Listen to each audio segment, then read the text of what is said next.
That's right, Wolf. Dr. Anthony Fauci is making some comments right now Yeah. in a Zoom session with students over at Georgetown. And in just the last several minutes, he was asked to respond to a number of questions that are lingering over this administration's response to the pandemic. One of those questions is whether or not we're actually seeing a rise in infections. He said unequivocally, yes, we're seeing a rise in infections and that more deaths are likely to come as a result of that rise. He was also asked about who Americans should trust, and at one point during this session with those students at Georgetown, he suggested that Americans put their trust in what he described as trusted medical authorities, and he said he's one of those medical authorities, and he said that that would be a safe bet. And so it's not really a shot at the White House, but it's certainly I think a response of sorts to what has been said over here at the White House over the last several days. White House officials trying to undermine the credibility of Dr. Anthony Fauci and so on.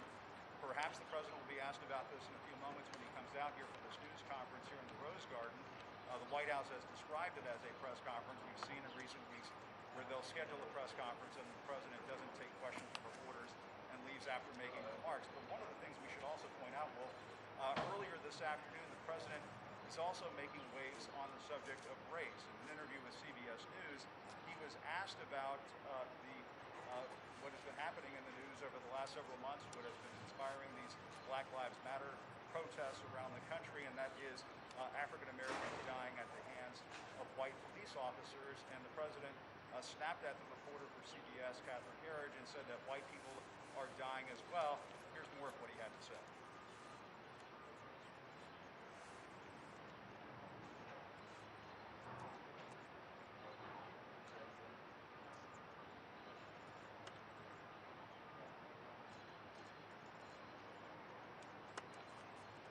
Now, one thing we should point out, studies have shown that African Americans are more likely to die at the hands of white police officers, at the hands of law enforcement, than white Americans, and so that has to be put out there for the record. The other thing the president was asked about is this urgency he has to have American school children go back to schools when schools return, classes return in the fall.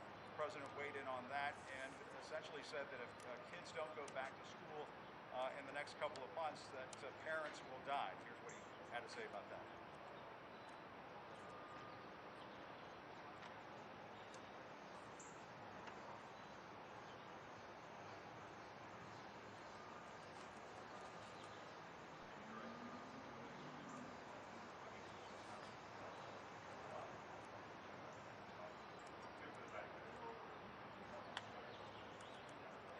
Now, we understand the president is calling this press conference because he wants to talk about the subject of China. So one of the things we should be looking for in the next several minutes is for the president to once again blame China for the pandemic, for the coronavirus pandemic. It's something he's done in the past, referring to COVID-19 as the Chinese virus. But it should also be pointed out, and our viewers should know going into this, when the president makes those kinds of remarks, he has praised China. He has praised Xi Jinping, the leader of China, for his handling of the COVID-19 pandemic in the past.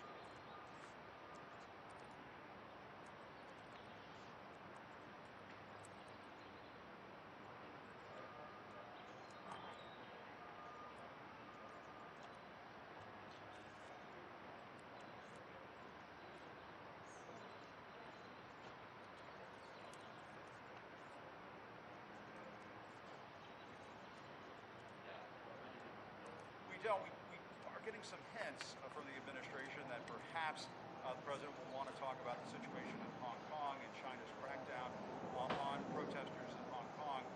But until the president comes out, we don't know for certain. But we do know that past his prologue, Wolf, that he has gone after Beijing for its handling of the coronavirus pandemic, tried to attach all responsibility for this pandemic to leaders like Xi Jinping in China, when, of course, the president is also responsible for his track record here in the United States and how the pandemic is spread in this country.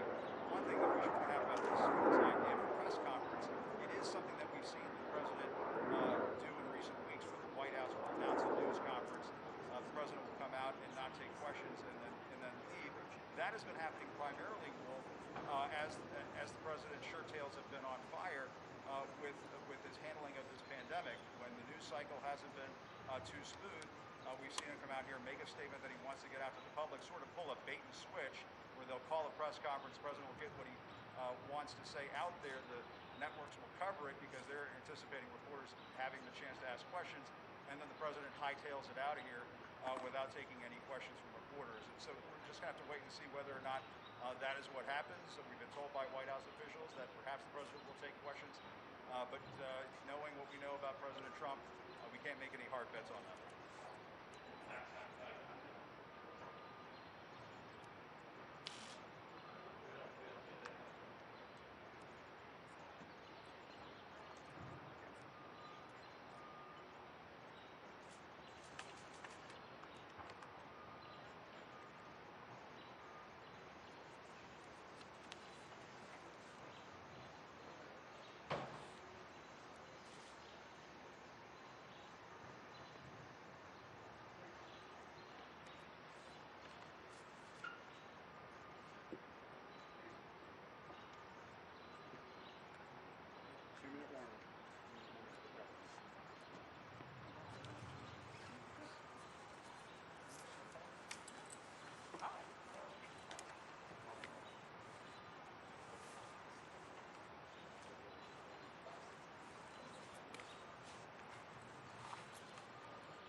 Ladies and gentlemen, the President of the United States.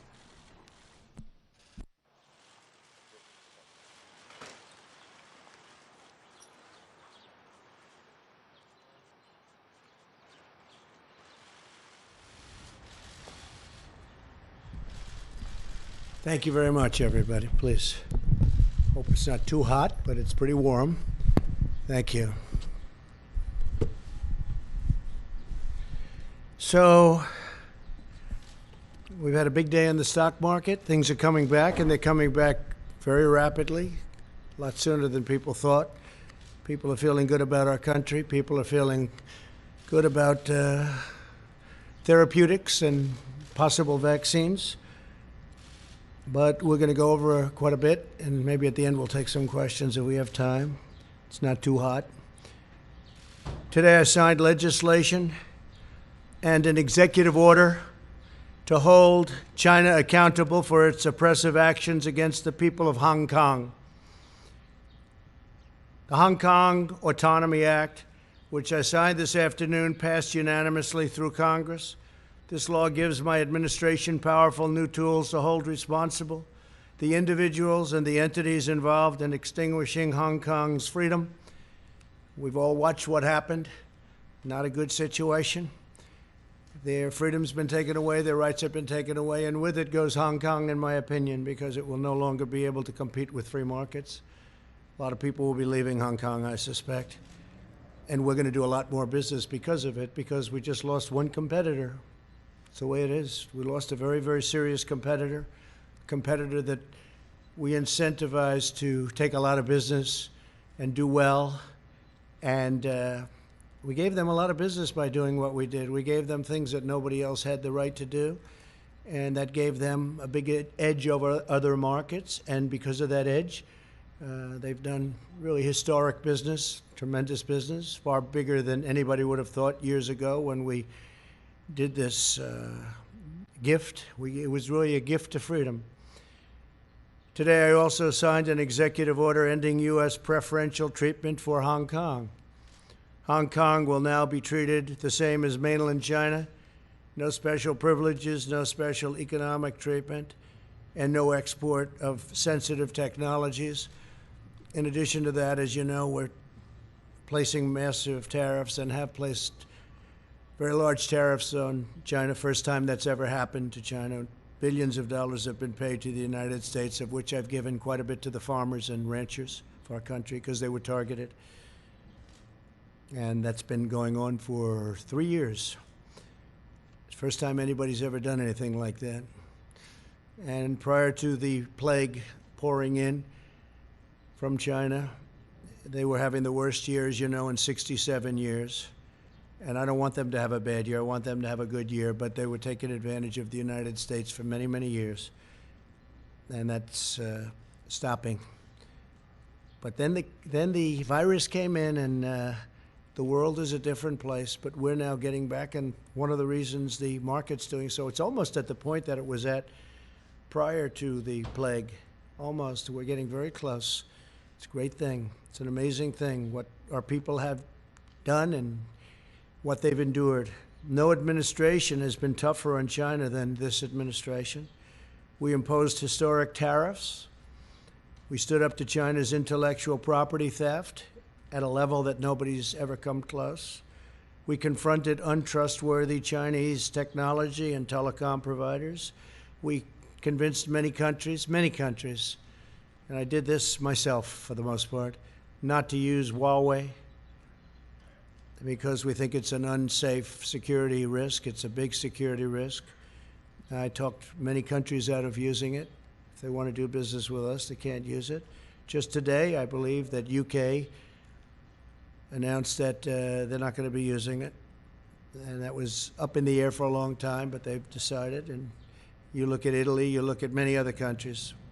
We withdrew from the Chinese-dominated WHO, and we fully rebuilt the United States military. The WHO, World Health Organization, we were paying close to $500 million a year. China was paying $39 million a year. And China had too much say. They worked it very hard, which is a bad thing done by our past administrations. But we were tough, and we were saying, I was asking, I said, why are we paying so much more than China?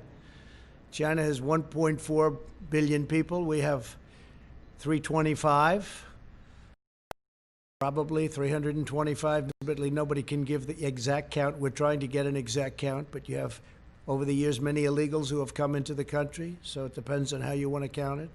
But you could say 325 to 350 million people as opposed to 1.4 billion people.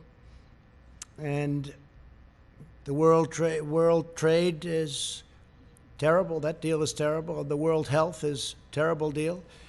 We've been very tough on the World Trade Organization, and we've been, I guess, as tough as you can get on World Health. We withdrew our money. We told them we're getting out. Doesn't mean that someday we won't go back in. Maybe we will when it's correctly run, but they made a lot of bad predictions, and they said a lot of bad things about what to do and how to do it, and they turned out to be wrong. And they were really a puppet of China. And make no mistake, we hold China fully responsible for concealing the virus and unleashing it upon the world. They could have stopped it. They should have stopped it. Would have been very easy to do at the source when it happened. In contrast, Joe Biden's entire career has been a gift to the Chinese Communist Party and to the calamity of errors that they've made. They made so many errors, and it's been devastating for the American worker. China has taken out hundreds of billions of dollars a year from our country, and we rebuilt China. I give them all the credit in the world. I don't give the credit for the people that used to stand here, because they allowed this to happen, where hundreds of billions of dollars were taken out of the United States Treasury in order to rebuild China. There's no company and no country in the world, no country in the world has ever ripped off the United States like the incredible job that they did on this country and the people that ran it. Possibly it's one of the reasons, certainly it's one of the very big reasons, trade and things related to trade, that I got elected in the first place. I've been talking about it for a long time, along with many other subjects, frankly. Joe Biden supported China's entry into the World Trade Organization, one of the greatest geopolitical and economic disasters in world history. If you look at China, you look at the moment they joined the World Trade, they were flatlining for years and years and years and decades. And then all of a sudden they joined the World Trade Organization, and they went like a rocket ship. They were given all sorts of advantages. They were considered a developing country. As a developing country, they got tremendous advantages over the United States and other countries. And they took advantage of those advantages and then some. Biden personally led the effort to give China permanent most favored nation status, which is a tremendous advantage for a country to have. Few countries have it, but the United States doesn't have it. Never did, probably never even asked for it, because they didn't know what they were doing. As Vice President, Biden was a leading advocate of the Paris Climate Accord, which was unbelievably expensive to our country, would have crushed American manufacturers while allowing China to pollute the atmosphere with impunity. Yet one more gift from Biden to the Chinese Communist Party. They took all of the advantage away from us. They took everything away. They don't have oil. We would have had to close up tremendous amounts of our energy to qualify eventually, not too far into the future. We would have had to do things that would have been unbelievably destructive to our country, including the possible closing of 25% of our businesses. Think of that. And it was going to cost us hundreds and hundreds of millions of dollars for the privilege of being involved in the Paris Climate Accord. And you just have to look at what took place this year in Paris and France, where money was being sent to countries all over the world, and the people of France didn't want to take it, and they didn't, and they did a lot of rioting. They had their taxes raised. We would have had to raise our taxes. And it was a disaster. I've been given a lot of credit for what I did there. It took a certain amount of courage, I guess, because it sounds so nice, the Paris Climate Accord, but it wasn't good for us at all. America lost nearly 10,000 factories while Joe Biden was vice president. Think of that, 10,000 factories. He wrote something today, and he made a statement today that I wrote down, pretty accurate. So Biden was here for 47 years, 8 years, the last 8 years, not long ago, as vice president, he said, 1 in 5 miles of our highways are still in poor condition. Well, we're doing a good job on highways, but why didn't he fix them 3 years ago? Why didn't he fix them? Tens of thousands of bridges are in disrepair and on the verge of collapse. Well, it's probably not a right number, but we have bridges that should have been fixed. Why didn't he fix them? He was there for 8 years with President Obama. Why didn't they fix them? Tens of thousands of bridges. This is what he wrote. High-speed broadband. We want high-speed broadband. Well, why didn't he get it? 3 years ago is not a long time. And he didn't do any of the things, but now he says he's going to be president. And as president, he's going to do all the things that he didn't do. He never did anything except make very bad decisions, especially on foreign policy. So Joe Biden and President Obama freely allowed China to pillage our factories, plunder our communities, and steal our most precious secrets. And I've stopped it largely, but I've stopped it. And it wasn't easy, because you talk about a certain power of the telephone and the calls, where they would call and say, no, we don't want to do that. And other countries would call on behalf of China, but I did it. I did what has to be done. And you just take a look at what's gone on, and take a look at at the numbers where they devalued their currency in order to pay the tariffs. Now the Democrat Party is calling for defunding of our military. Think of that, defunding. They want to defund our military when China is building a massive military. They're building a massive military, and Biden wants to defund our military. And the world needs American strength right now more than ever, and we've got it. We've got now, soon, as all this equipment comes in, all made in the USA, we've got the newest, most incredible weapons anywhere in the world. We have the best tanks, the best ships, the best missiles, rockets. We have the best of everything. We have the best fighter jets, the F-35, the F-18. All of these assets are being built. Tankers, incredible tankers, bombers. Hope we don't have to use them. But we have the most incredible military. When I came in, the military was totally depleted. It was at a level that was just absolutely incredible. You know the statements. I made the statements before. I told you what generals told me about our military. And I'll make them again. If somebody needs them, we'll give them to you. Very well documented. As vice president, Biden opposed tariffs, and he was standing up for China. He didn't want to do anything to disrupt the relationship with China, even though China was taking us to the cleaners.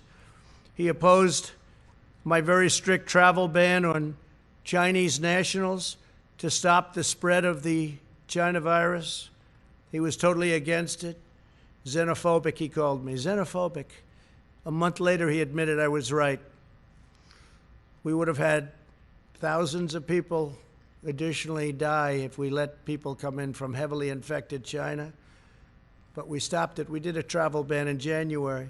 Nancy Pelosi was dancing in the streets of Chinatown in San Francisco a month later, and even later than that.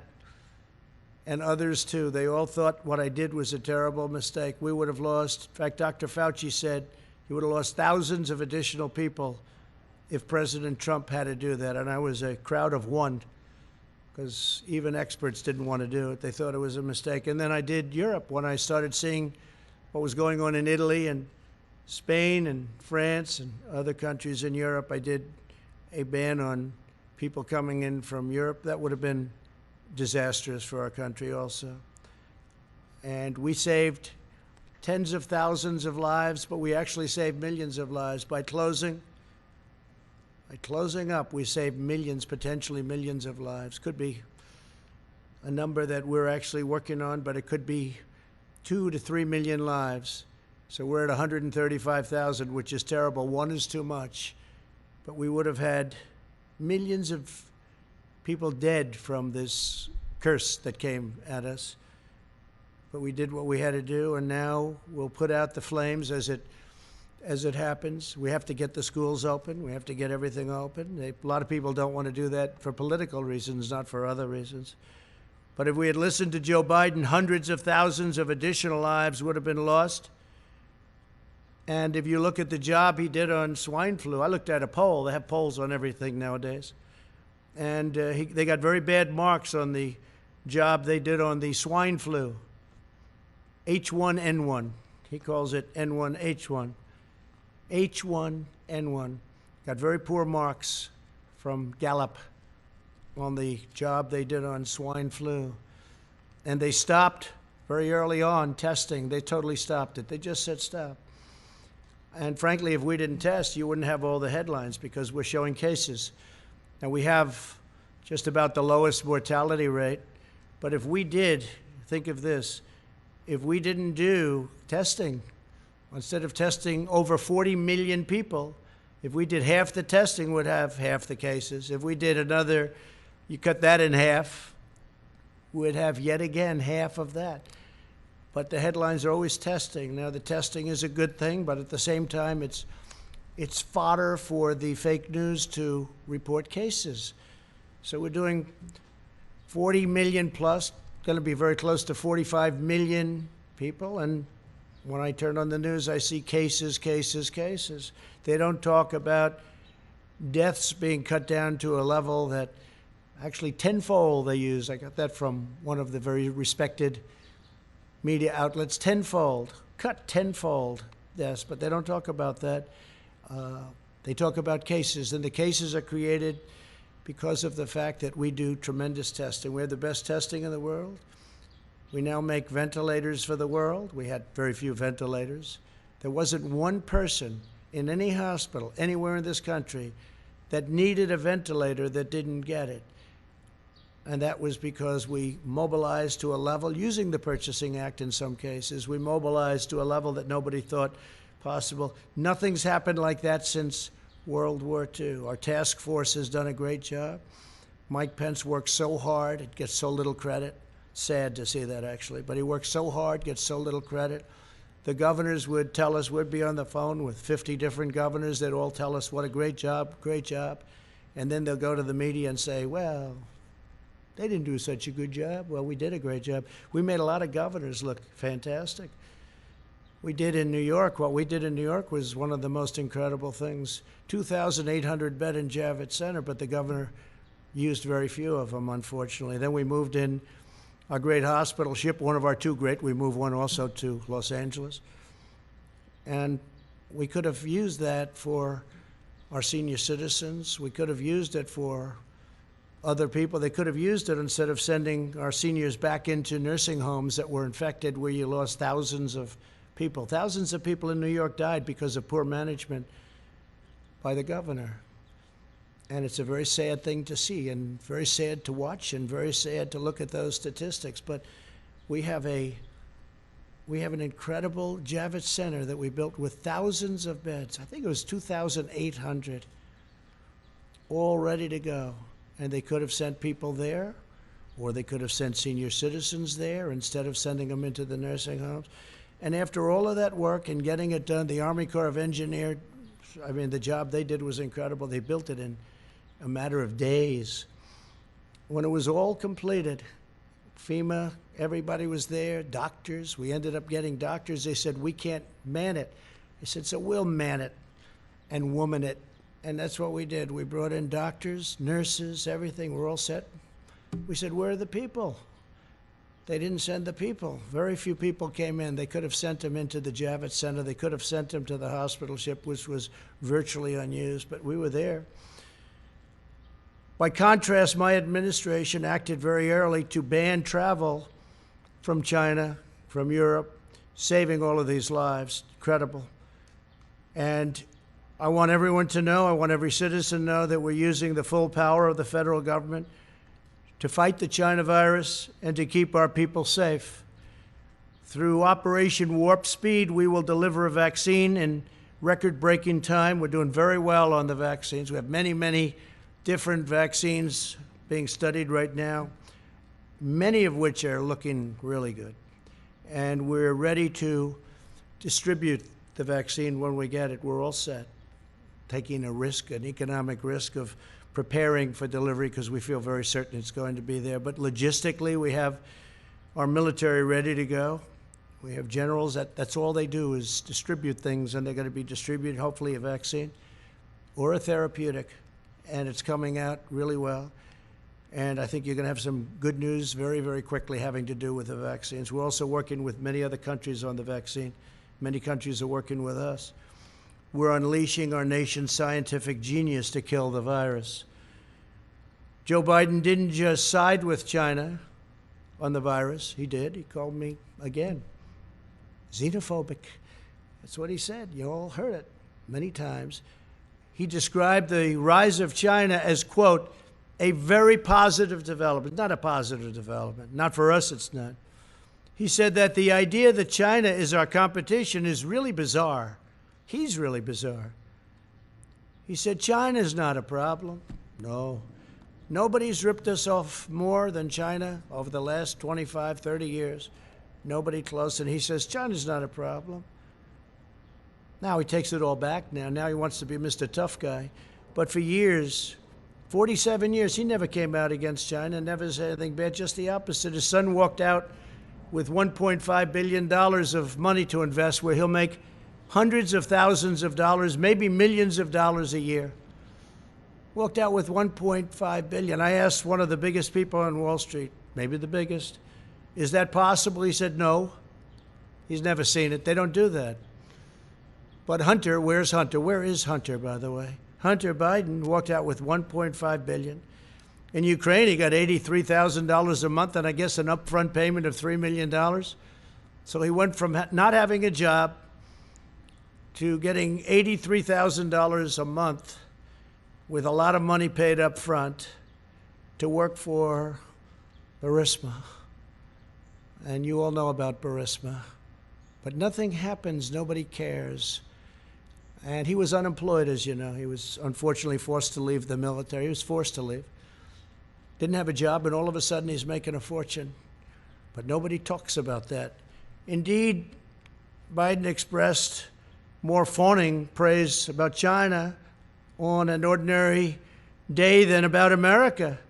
On the 4th of July, the last Independence Day, Biden attacked the United States and said we had, quote, never lived up to the ideals of our fathers, our forefathers, or our founding fathers, those founding ideals. And yet he enthusiastically stated that China is a great nation and we should hope for its continued expansion. Well, we all wish well to China, but what China's unleashed on the world, it's hard to even fathom. I see people now, friends of mine, they walk up, they want to say hello, and they have to keep their distance, and they're all covered up like you're all covered up with face masks. It's a different world, but we're coming out on top. Biden sides with China over America time and time again. And he said on the 4th of July, American history is no fairy tale, and yet blindly celebrates China, saying few nations in history have come so far, so fast. He's so proud of them. He's so proud of them. Now Joe Biden is pushing a platform that would demolish the U.S. economy, totally demolish it. So we built the greatest economy in the history of our country, greatest in the history of the world. That was a few months ago. Best unemployment numbers ever.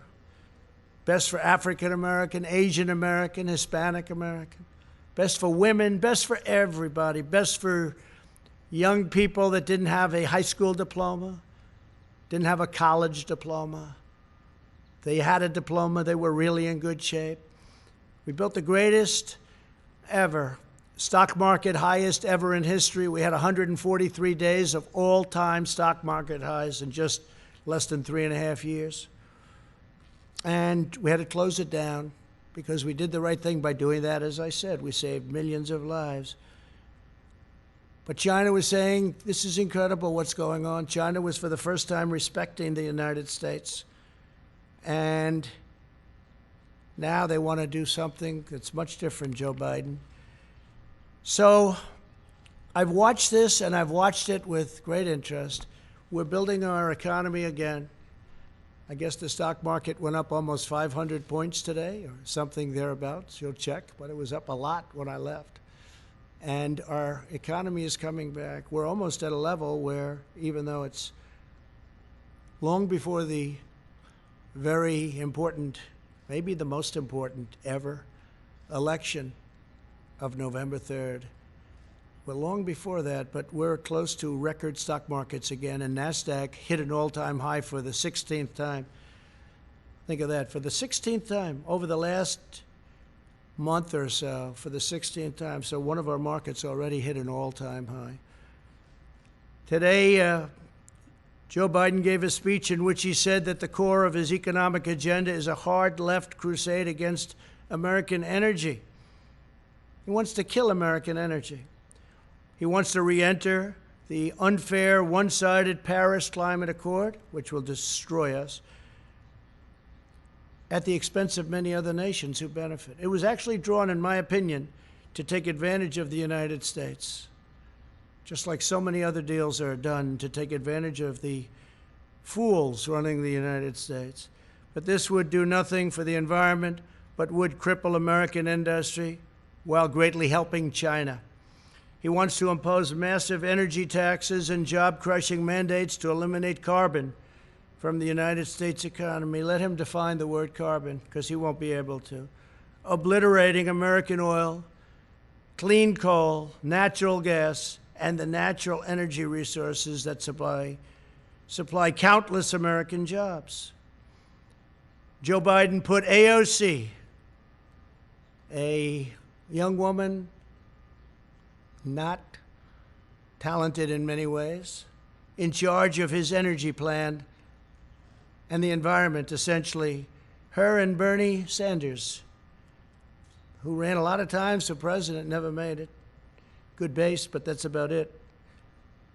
In other words, he wants to impose the Green New Deal on our country. When I first saw the Green New Deal, I thought it was a joke. I said, this will never go anywhere. Now they're trying to impose it. This will destroy our country and make us non-competitive with other countries. Don't forget, we're in competition with China and with many other countries throughout the world. We're in tremendous economic competition, including Europe, which has never treated us well. The European Union was formed in order to take advantage of the United States. They formed, and they take advantage of the United States. And I know that. They know I know that. But other presidents had no idea. Last week, Joe Biden released his unity platform developed with socialist Bernie Sanders, describing what he would do if elected president. The Biden-Sanders agenda is the most extreme platform of any major party nominee, by far, in American history. I think it's worse than actually Bernie's platform. It's gone so far right. And he's doing that because he's begging for that vote. But one of the things I just asked my people to do is just draw up for me, just quickly, some of the things that we've been hearing about over the last couple of weeks. And these are actual key elements of the Biden-Sanders unity platform. Abolish immigration detention. No more detention. You come in here illegally, no more detention. Stop all deportations. So if we get a MS-13 gang member, which we've taken out of our country by the thousands, brought them back to Honduras, Guatemala, can't do that anymore. El Salvador. Can't do that anymore. Stop all deportations. In other words, we'll take all of these people, many of whom are in prison for rape, murder, lots of other things, and prosecution of illegal border crossers. Oh, okay, they come in illegally and we have to stop the whole process. Support the deadly sanctuary cities where many of these people are protected better than the American citizen is protected. Incentivize illegal alien child smuggling. Give it an incentive, because if you look at what they're saying, that's exactly what they do. Incentivize illegal alien child smuggling. They're incentivized by what this plan calls for. Expand asylum for all new illegal aliens. How about that one? All new illegal aliens. Expand asylum.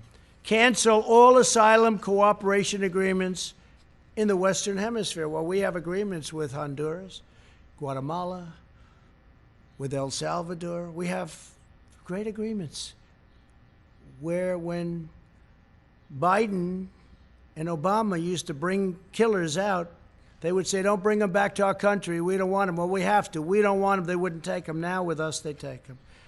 Someday I'll tell you why. Someday I'll tell you why. But they take them, and they take them very gladly. They used to bring them out, and they wouldn't even let the airplanes land if they brought them back by airplanes. They wouldn't let the buses into their country. They said, we don't want them. I said, no, but they entered our country illegally, and they're murderers, they're killers in some cases. And they said, nope, we don't want them. They'd turn the bus around, they'd turn the plane around, then they'd land in the United States, and who knows what happened to them. But it wasn't good. Taxpayer-funded lawyers will be given to all illegal aliens. So we're going to pay now for the lawyers' lobby, and we're going to give all illegal aliens taxpayer-funded lawyers. How does that sound? Pretty good? In other words, come in here illegally, we're going to give you free legal advice. We'll take you up to the Supreme Court as much as possible. Abolish immigration enforcement against illegal workers. Think of that. Abolish immigration enforcement. They're going to abolish immigration enforcement. Well, basically, as you know, what they're going to do is they're going to rip down the wall. They're taking it down. They want to take down the wall, which we fought hard for. We're up to 259 miles right now of great, powerful wall that's really working, because if you look at the numbers, in addition to the fact that Mexico, for various reasons, has 27,000 soldiers on our southern border to keep people out of our country. And I appreciate it. We had a great meeting last week with the president of Mexico, a great guy, friend of mine, become a friend of mine. A lot of people thought that couldn't happen because we're very opposite in terms of our views, maybe even in terms of our temperament, but he's a great guy and he's a friend of mine, and they've been terrific. Mexico has been terrific. 27,000 soldiers on our border, Mexican soldiers, and we have great, great numbers. We get rid of so many different things. Catch and release is gone. So many different things have taken place. We used to catch them, take their name, and release them into our country. We don't do that anymore. We now release them back where they came from. Sometimes we'll bring them back to their country. Grant work permits for illegal aliens. So if you come in illegally, you get a work permit. People that live here don't get work permits in many cases. Provide taxpayer subsidies and welfare for illegal aliens and new immigrants. So we want to provide taxpayer subsidies and welfare for people that come into our country illegally, illegal immigrants. They want government health care for all illegal aliens. This is part of their plan. I'm not making this up. This is all down in their plan from last week. And this is good compared to what I heard today. Federal student aid and free community college for illegal aliens. What do you think about that? Federal student aid and free community college. We're going to have every person in the world pouring into our country from all over the world. And by the way, the wall was so timely because it stopped people coming in from heavily infected areas of Mexico. If we had that, we would be in trouble like you wouldn't believe. You wouldn't believe. And remember, cases is different than deaths. and cases we give you because our testing is the best in the world. And by the way, by far the most. 45 million. Find out which country tested 45 million people. If China, if Russia, if India tested 45 million people, or if they did tests like we did, check out how many cases they'd have. But it's still, we've done a great job, get no credit for it, and I don't want the credit. I want the people that have done this great job, the people that have done such an incredible job on building the ventilators and doing the testing and building a testing platform that's been amazing. We have many platforms. Many companies have come up with different forms of tests. When we started, there was no such thing. Sign new immigrants up for welfare immediately. This is Joe Biden. So they walk off and they come in and they put a foot into our land and we sign up new immigrants up for welfare. We sign them up immediately. They get welfare benefits. United States citizens don't get what they're looking to give illegal immigrants. Think of that. Sign up. It's hard to believe I'm even reading that. New immigrants for welfare immediately. Not to mention the cost of this, which is incalculable. The cost of this is so crazy. End requirement for immigrant self-sufficiency and maximize their welfare. Now, this is us writing this. Who's not coming to the United States? Every person from South America is going to pour in. Every person from other countries, they're going to be pouring in. End requirement, think of that, for immigrant self-sufficiency. And remember to maximize welfare. So we give it a maximum. Then we have massively expand immigration during a global pandemic, taking jobs from unemployed Americans. End all travel bans, including from jihadist regions. So now we have travel bans. A lot of you said I didn't get the travel ban, and you were wrong. We got the travel ban.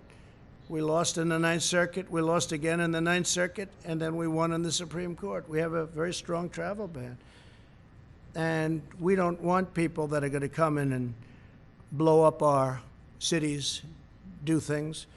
And frankly, with the liberal Democrats running the cities that we do have, where they do have problems, maybe they wouldn't mind, but I would mind, and the people of this country mind. So listen to this. End all travel bans.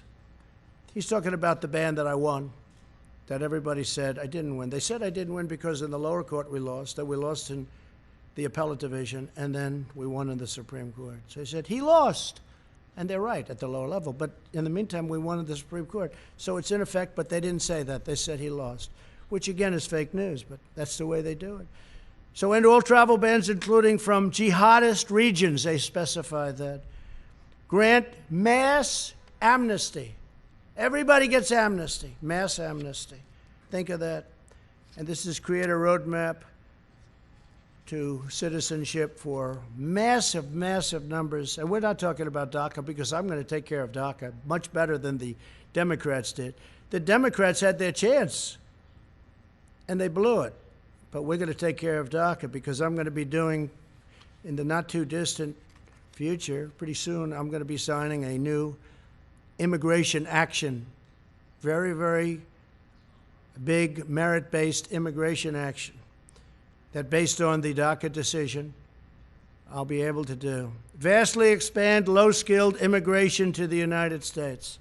So they want a lot of people come in with low skills. I like merit.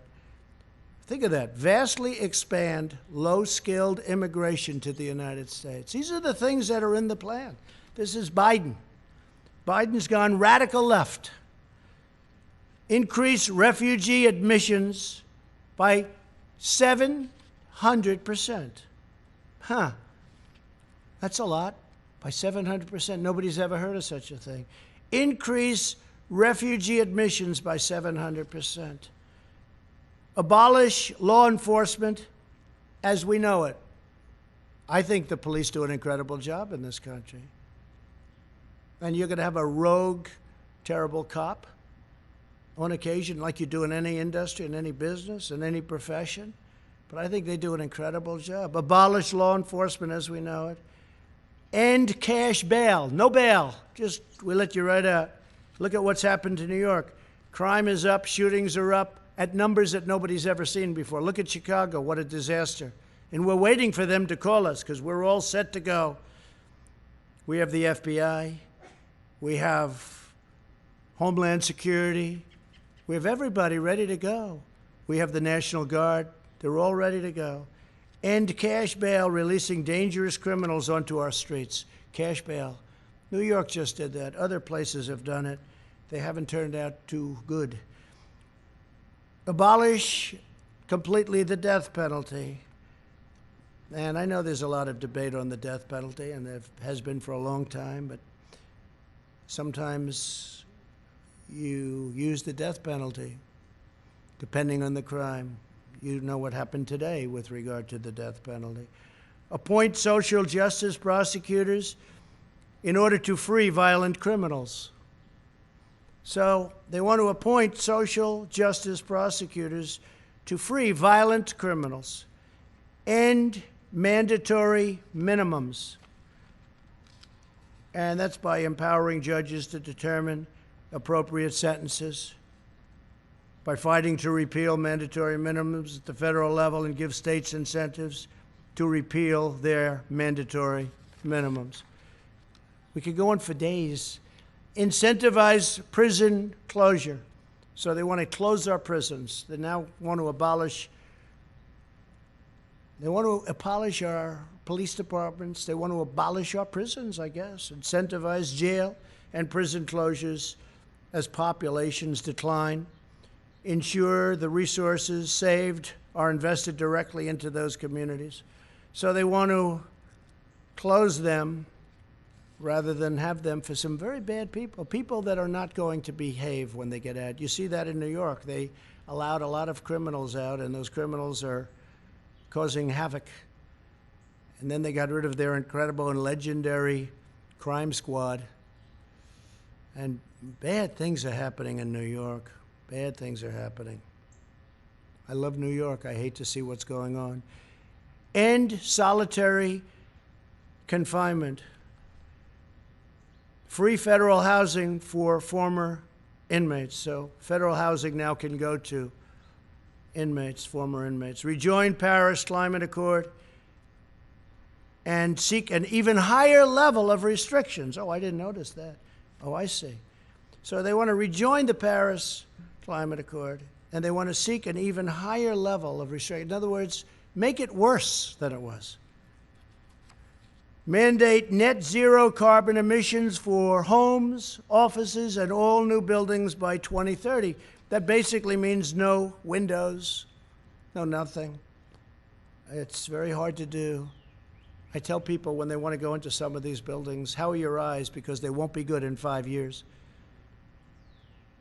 And I hope you don't mind cold office space in the winter and warm office space in the summer, because your air conditioning is not the same as the good old days. Mandate zero carbon emissions from power plants by 2035. Zero. We're talking about zero. Nothing can go in the air. Mandate net zero carbon emissions by 2050. And I believe he's changing that. He's bringing it down. He wants no petroleum product. He wants no oil or gas.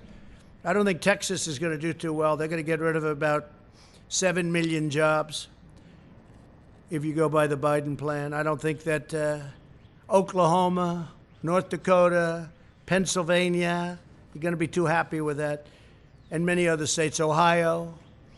Mandate all 500,000 school buses and all 3 million government vehicles be changed to zero-emission vehicles within 5 years. I've heard of worse than that. Install 500,000 taxpayer-funded charging stations nationwide. Here's a bad one, really bad one. End school choice. There is nothing that the African American community wants more than school choice. And mothers and fathers are going to be very happy to see him be defeated just on that alone. End school choice. So Joe Biden wants to end school choice.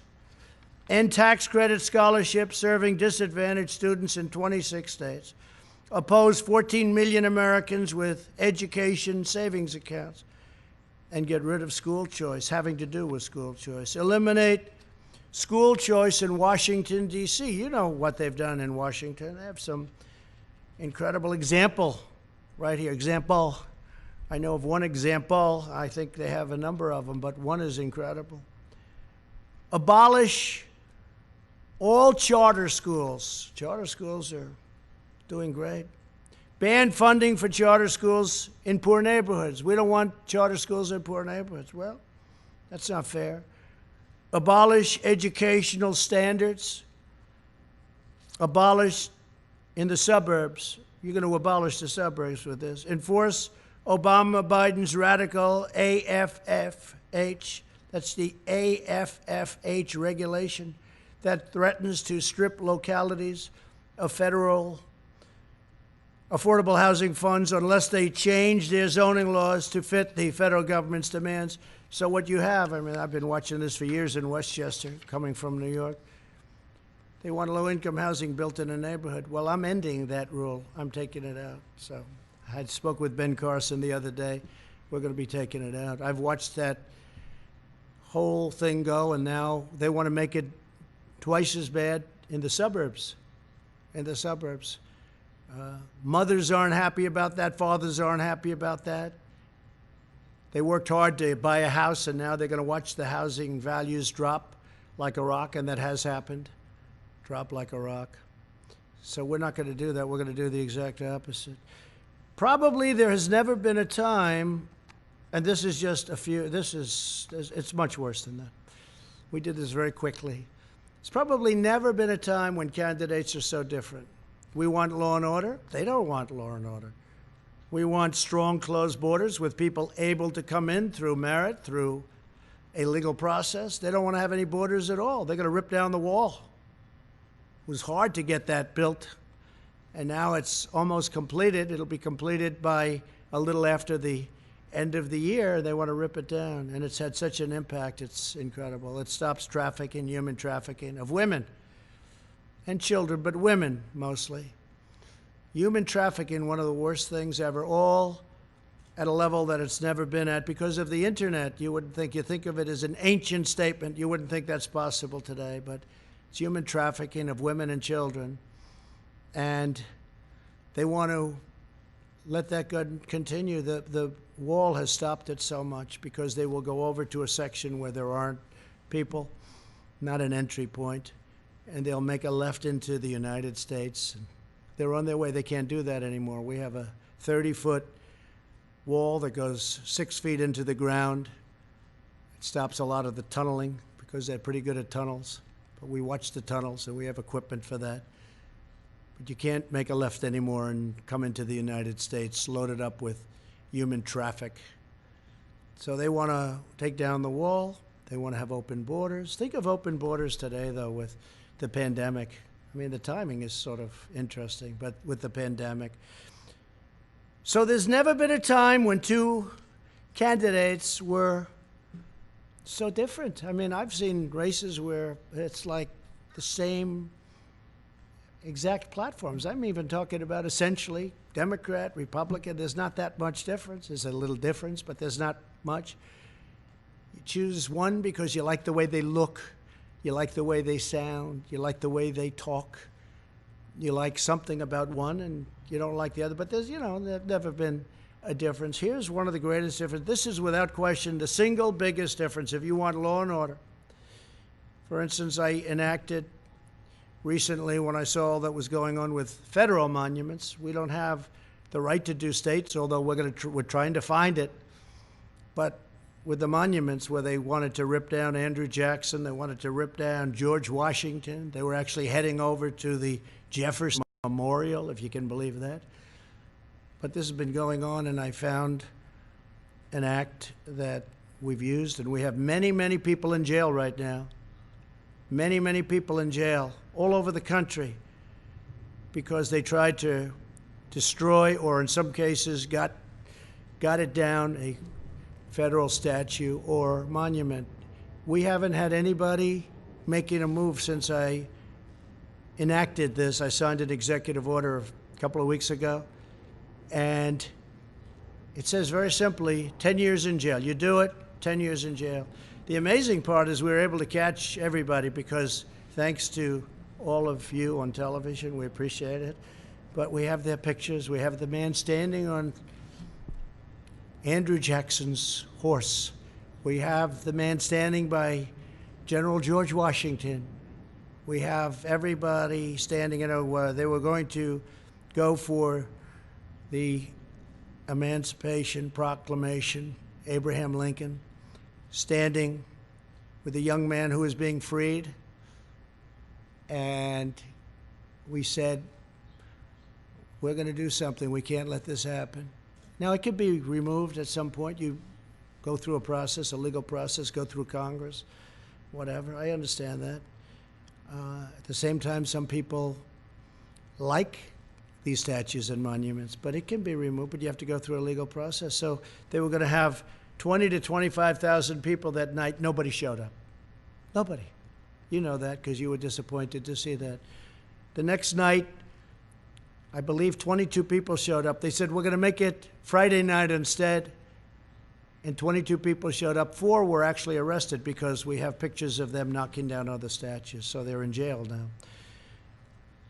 So there has never been an election where we've had this kind of difference. We want strong borders. Without borders, you've heard me say it 1,000 times, without borders, you don't have a country. They don't want to have borders. They want to have open borders. It's radical left, and it'll destroy our country.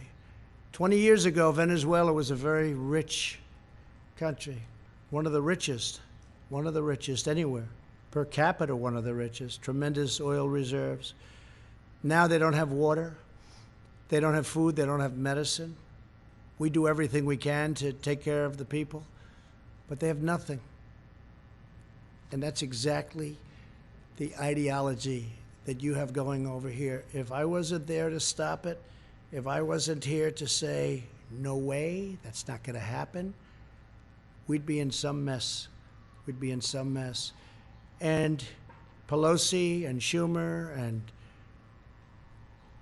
Bernie and Joe, they'll never stop it. They don't have the power, the strength to stop it. It's beyond them. But we do. So there's never been a time like this where you've had an election of people so different. Okay, a couple of questions. Yeah, please, go ahead. Sir, you just spent the better part of an hour explaining why Americans should choose you and not your opponent. Yesterday you said on Twitter, be careful what you wish for. I guess the question is, do you see yourself as the underdog in this race? Do you see yourself losing in the fall? No, I don't. I think we have really good poll numbers. They're not suppression polls, they're real polls. You look at the intercoastal in Florida, you look at the lakes, you see thousands of boats with Trump signs, American signs. You've got the Trump Pence sign all over. You look at what's going on, you look at bikers for miles and miles riding up highways proudly with their signs. Look, we won a race where it was the same thing, 2016. We had polls that were fake. They turned out to be fake. Not all. A couple of them got it right. 3 of them, to be exact. 3 of them. One of them was unsuspecting.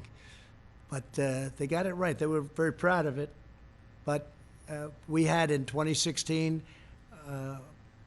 something even more so, but we got in, and we had 306 to, I guess, 223, which was a tremendous margin of difference. You remember they all said he cannot get to 270.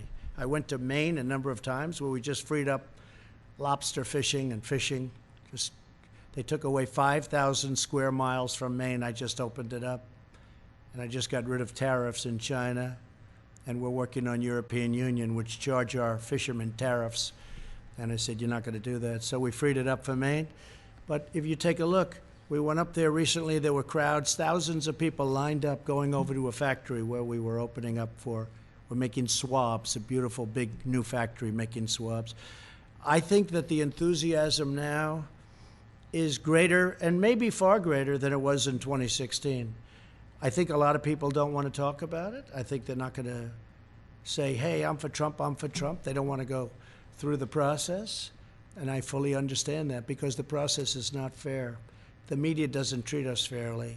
They never have, and perhaps they never will. But maybe they will when we turn this around for a second time, and it's going to happen very quickly. When we turn it around for a second time, maybe they will.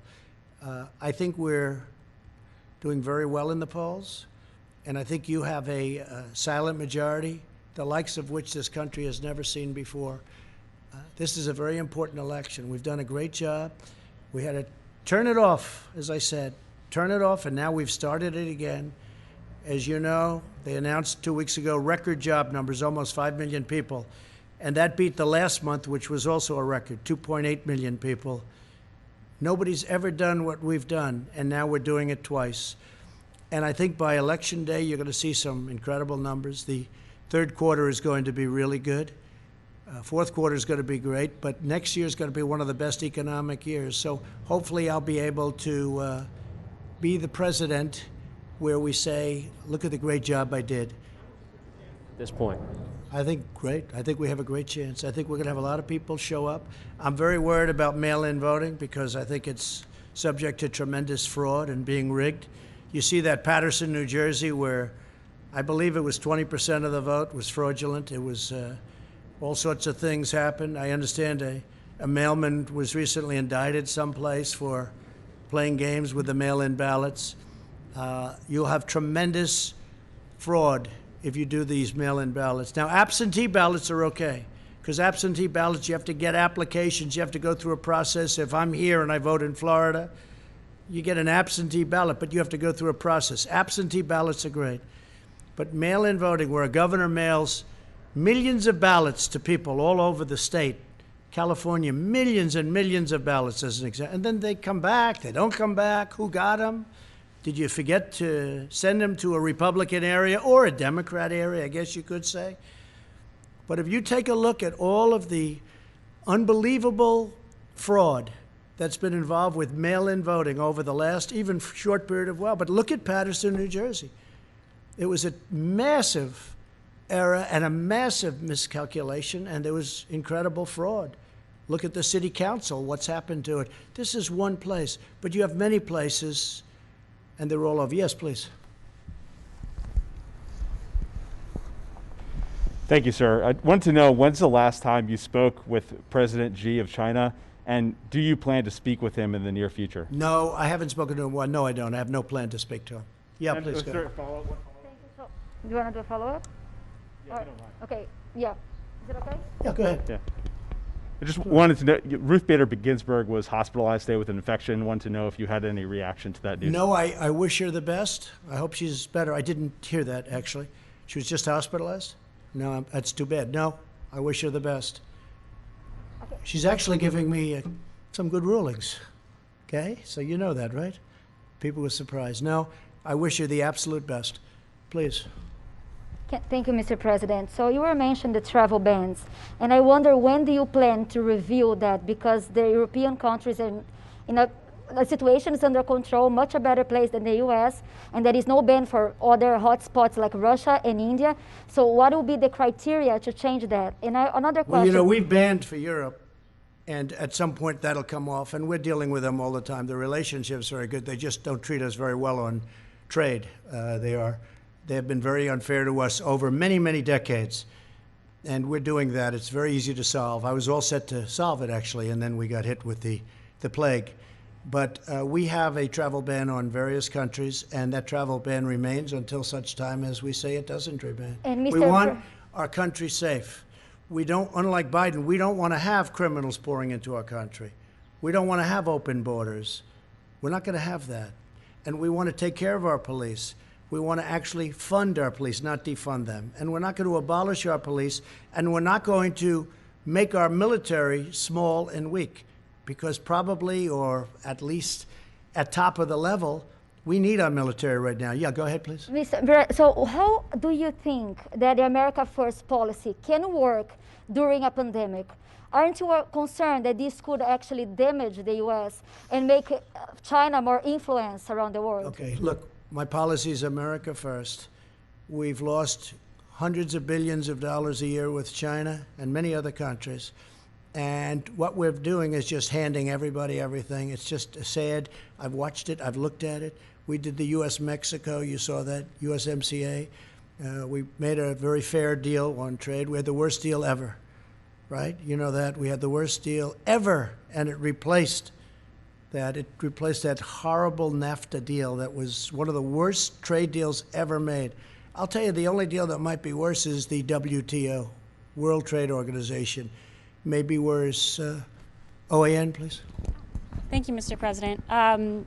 Your administration has taken tangible steps to ensure that Chinese companies are not taking advantage of our U.S. stock markets, our trade.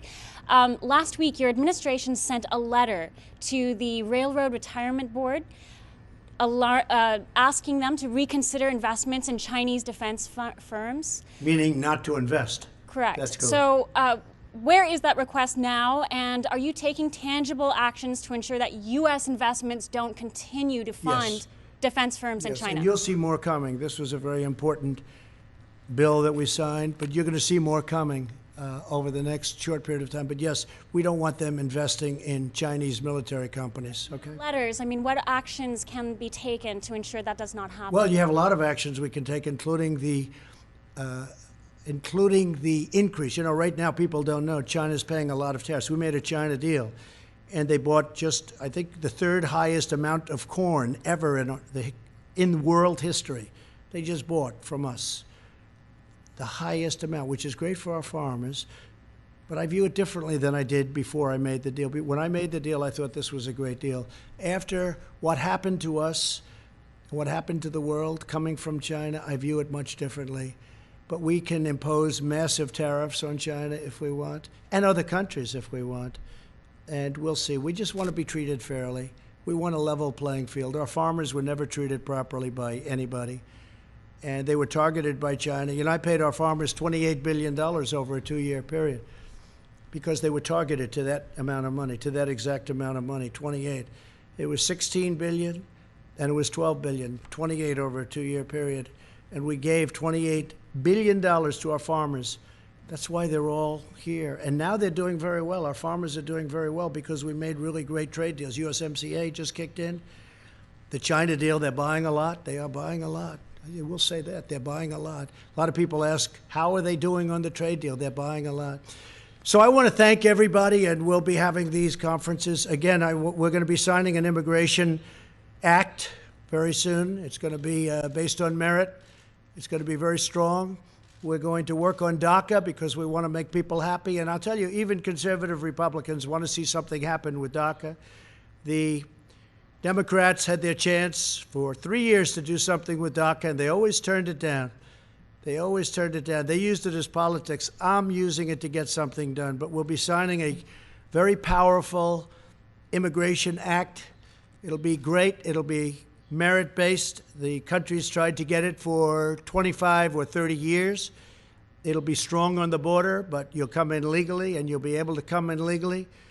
And very importantly, we'll be taking care of people from DACA in a very Republican way. Republicans, I've spoken to many Republicans, and some would like to leave it out, but really they understand that it's the right thing to do. So we're going to be taking care of DACA. We will be doing for DACA what the Democrats had a chance to do, and they never did it, okay? Thank you all very much.